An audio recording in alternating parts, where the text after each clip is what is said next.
For most of my life, money moved quietly through other people's lives. School fees paid without explanation, emergencies solved through fortunate coincidences, gifts that arrived with no sender attached. It wasn't secrecy born from drama. It was precaution, a small barrier between affection and calculation. My son grew up believing I lived modestly. A pensioner, careful with expenses, occasionally lucky. When unexpected generosity appeared, he never questioned it. Children rarely interrogate the financial narratives of their parents unless something feels inconsistent.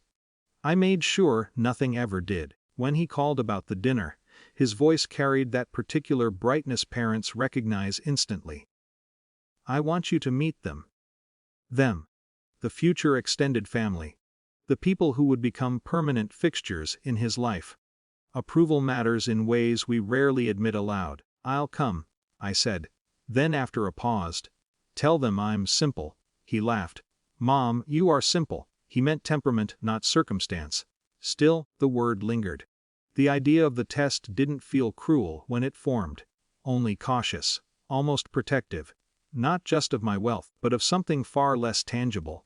My place in his life, I chose clothes that erased signals. Soft fabrics, worn textures, the visual language of restraint. Nothing false. Just selectively muted. The house greeted me with warmth that felt practiced and sincere in equal measure. Family homes often do. His fiancée's mother smiled politely, eyes performing the rapid assessments we all make instinctively. Age, posture, clothing, social position. Classification happens before conversation. Tea was served. Questions unfolded with gentle civility. Do you live alone? Yes. Is it difficult? Sometimes. None of it required invention. Only careful trimming of truth. What surprised me wasn't condescension. It was distance, a subtle conversational cushioning, voices slightly softened, topics unconsciously simplified, the social choreography reserved for those perceived as fragile or economically constrained. Polite, kind, unmistakable. Yet beneath it, something else appeared. Moments of genuine attention. His fiancée's father listened with steady presence, asking questions that ignored status entirely. And what did you enjoy doing most? Working. What kind of work? Investments. He nodded, not with skepticism but interest. Numbers require patience. Yes, I said quietly, and solitude. For a moment, the room felt unexpectedly balanced. Until dinner. Money entered the conversation the way weather does, unavoidable, neutral, universally relevant. Cost savings. Financial pressures. Then casually. Retirement must be challenging. Her mother's voice was warm, sympathetic. It teaches adjustment, I replied. Dependence can be uncomfortable. Dependence. Such an innocent word. Such an assumption, heavy one. Before I could respond, a voice emerged from behind me, light. Surprised, professional. I'm sorry, but aren't you Mrs. Voronina? I turned. Recognition is a uniquely destabilizing force. It compresses years into seconds. The young man standing near the doorway stared with growing certainty. We met at the foundation conference. Silence settled instantly. Not dramatic, structural. My son froze. His fiancée's parents shifted almost imperceptibly, curiosity tightening into alert recalibration. I could have denied it, deflected, minimized. Instead, I nodded. Wes. No explanations followed immediately. Reality rarely needs embellishment once introduced. The young man smiled politely, oblivious to the tension he had detonated. I admired your presentation. He left soon after. But the atmosphere remained altered. Not hostility, not admiration, something far more complex, reorientation. Conversations resumed, yet now carried microscopic hesitations, the mental re-editing of prior assumptions occurring visibly across faces.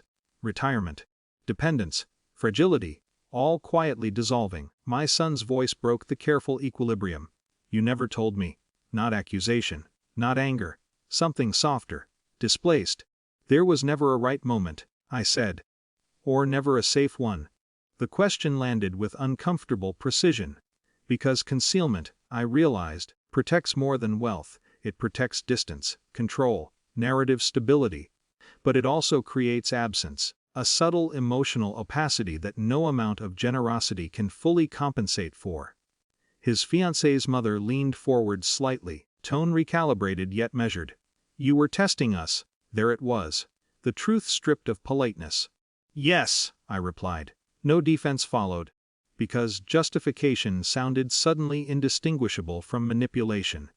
The remainder of the evening unfolded with careful neutrality, no overt tension, no easy warmth either, only the quiet presence of a new uninvited honesty.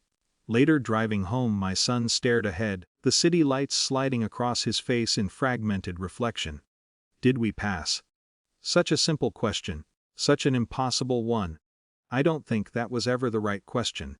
Silence again. Then, "Why didn't you trust me with the truth?" The loneliness I had spent years managing through financial precision surfaced unexpectedly, not loud, not dramatic, just quietly undeniable. Because money changes how people see you, and hiding it changes how they know you. I had built an entire philosophy around protection, around distortion, around fear of being valued incorrectly. Yet somewhere within that careful architecture, another truth had gone insufficiently examined. Isolation can disguise itself as independence. Control can masquerade as wisdom. Love, filtered too heavily through precaution, begins to lose its texture. Weeks passed. Nothing fractured. Nothing returned unchanged either. Relationships rarely collapse under revelations like this. They adjust, subtly, unevenly, with new awareness threading through old dynamics. I remained generous. He remained loving. Yet now there existed between us something unfamiliar and quietly disorienting. Clarity. Not comfortable, not catastrophic. Just honest enough to unsettle the narratives we had both lived inside for years. Loneliness, I learned, cannot be solved through tests. And wealth, however carefully managed, is never the most complicated thing a person can conceal.